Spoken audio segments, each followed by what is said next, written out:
चलिए, good morning. मैं doctor Anil Kumar Prasad commerce coaching centre Jhanjharpur से बोल रहा हूँ। फिलहाल अभी जो स्टेट कॉमर्स 2023 की परीक्षा मार्च 6 तारीख में होने जा रही है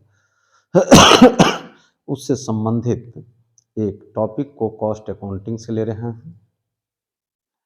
यह वीडियो यूट्यूब पर स्टेट कॉमर्स क्लासेस के नाम से डाला जाएगा या बनाने के बाद डाला जाएगा। तो कृपया यह जो वीडियो है यह आपके जो सिलेबस स्टेट का है उसी में से टॉपिक हम लिए कॉस्ट अकाउंटिंग से, जो क्लासिफिकेशन ऑफ कॉस्ट है। यह टॉपिक बहुत ही इम्पोर्टेंस है, कृपया इसे अंत तक जरूर देखेंगे। धन्यवाद। और अभी हम फिलहाल क्लासिफिकेशन ऑफ कॉस्ट के संबंध में बताने जा रहे हैं, जिसे अंत तक ज़रूर देखेंगे। और स्टेट 2023 कॉमर्स के छात्र जो मार्च 6 तारीख में परीक्षा देंगे वह ज़रूर इस जो अभी बता रहे हैं इससे लाभान्वित होंगे। तो देखा जाए क्लासिफिकेशन ऑफ कॉस्ट, लागत का वर्गीकरण, जिसमें लागत के वर्गीकरण मुख्यतः 5 प्रकार से किए गए हैं: prime cost, factory cost, office cost, cost of goods sold और टोटल कॉस्ट। पहला पे चले, प्राइम कॉस्ट, मूल लागत। तो इससे पहले हम एक बात पिछले क्लास में बताए हैं, जो एलिमेंट्स ऑफ कॉस्ट, जिसमें एलिमेंट्स ऑफ कॉस्ट में मटेरियल, लेबर और एक्सपेंस होते हैं। और तीनों के दो पार्ट हैं, डायरेक्ट और indirect, direct material, indirect material, direct labour और इनडायरेक्ट लेबर, डायरेक्ट एक्सपेंस और इनडायरेक्ट एक्सपेंस। इन सबों को यदि हम जोड़ दें तो टोटल कॉस्ट होगा, जो लास्ट में यहाँ दिया हुआ है। लेकिन ये जो वर्गीकरण किया गया उपयोग की दृष्टि से लागत को 5 वर्गों में मुख्यतः बांटा गया है, जिसमें पहला हम प्राइम कॉस्ट की बात कर रहे हैं, मूल लागत, जिसको हम फर्स्ट कॉस्ट, बेसिक कॉस्ट या डायरेक्ट कॉस्ट भी कहते हैं। क्यों कहते हैं सो जाने। प्राइम कॉस्ट में मूल लागत प्रारंभिक लागत है। इसमें डायरेक्ट मटेरियल, डायरेक्ट एक्सपेंस और डायरेक्ट मटेरियल, डायरेक्ट लेबर और डायरेक्ट एक्सपेंस के योग को ही हम प्राइम कॉस्ट कहते हैं। ये चूंकि पहला लागत है इसीलिए इसको हम फर्स्ट कॉस्ट भी कहते हैं। इसी के आधार पर अगला सभी लागत निकलता है, इसलिए इसे बेसिक कॉस्ट भी कहते हैं, आधार लागत। और डायरेक्ट कॉस्ट माने प्रत्यक्ष लागत, चूंकि डायरेक्ट का ही योग, मतलब डायरेक्ट मटेरियल, डायरेक्ट लेबर और डायरेक्ट एक्सपेंस का योग ही चूंकि प्राइम कॉस्ट है, इसलिए डायरेक्ट कॉस्ट भी कहते हैं। क्लियर। तो आपकी जो मटेरियल, लेबर और एक्सपेंस में जो डायरेक्ट आइटम है वह तीनों इसमें आ गया। अब इनडायरेक्ट जितनी भी है सो इसमें आएगा। फैक्ट्री ओवरहेड दूसरा है, कारखाना लागत, जिसका दूसरा नाम वर्क कॉस्ट भी है, हिंदी उसका भी कारखाना लागत ही होगा।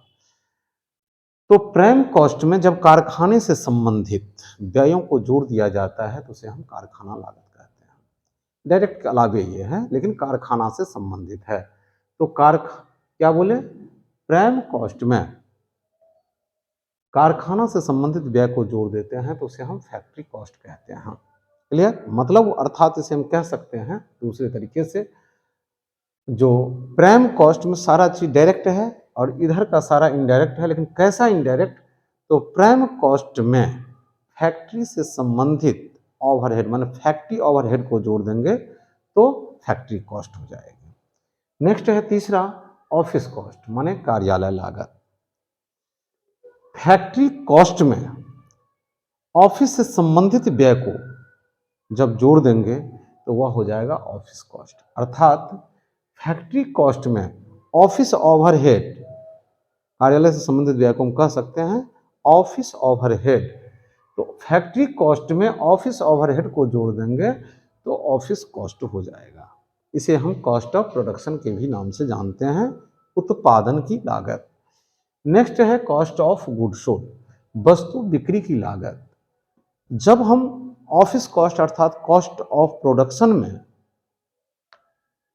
माल के फिनिश्ड गुड्स के माल के ओपनिंग स्टॉक को हम जोड़ते हैं और क्लोजिंग स्टॉक को घटा देते हैं, तो इस प्रकार जो परिणाम आता है वह कॉस्ट ऑफ गुड्स सोल्ड होता है। अर्थात ऑफिस कॉस्ट में opening stock of finished goods को जोड़ेंगे तथा closing stock of finished goods को घटाएंगे। इसके पश्चात जो परिणाम आएगी वह कॉस्ट ऑफ गुड्स सोल्ड हो जाएगी। नेक्स्ट है टोटल कॉस्ट, कुल लागत। ये जो कॉस्ट ऑफ गुड्स सोल्ड है इस कॉस्ट ऑफ गुड सोल्ड में जब हम सेलिंग से संबंधित मतलब सेल से संबंधित व्यय को जोड़ देते हैं तो उसे हम टोटल कॉस्ट कहेंगे।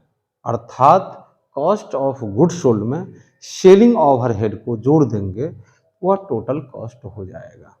इस टोटल कॉस्ट को हम फाइनल कॉस्ट भी कहते हैं।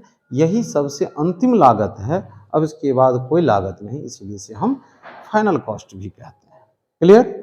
इस टोटल कॉस्ट में जब हम प्रॉफिट को जोड़ देते हैं, टोटल कॉस्ट प्लस प्रॉफिट बराबर सेलिंग प्राइस।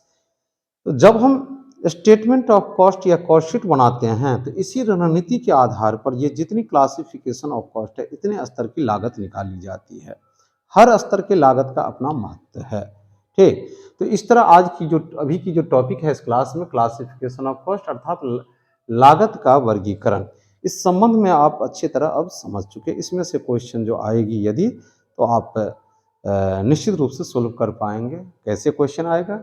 अगर क्वेश्चन इसमें से क्रिएट हो सकता है जो मूल लागत को किस नाम से जाना जाता है, तो ए ऑप्शन रहेगा फर्स्ट कॉस्ट, बी रहेगा बेसिक कॉस्ट, सी रहेगा आपका डायरेक्ट कॉस्ट और डी में रहेगा इनमें से सभी हो जाएगा।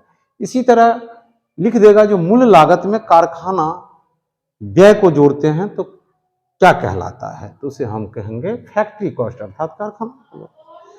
इसी तरह हो सकता है कहेगा जो वस्तु बिक्री की लागत मतलब कॉस्ट ऑफ गुड सोल्ड में बिक्री से संबंधित व्यय को जोड़ते हैं तो कौन सा लागत होता है, तो उसे हम टोटल कॉस्ट कहेंगे। इसी तरह तो 4 ऑप्शन रहेगा, लेकिन क्वेश्चन इसी में से घुमा के बनाया जाएगा। तो इस टॉपिक से अगर रहेगा तो निश्चित रूप से आपको सही उसका आंसर कर सकते हैं, सोल्व कर सकते हैं। धन्यवाद।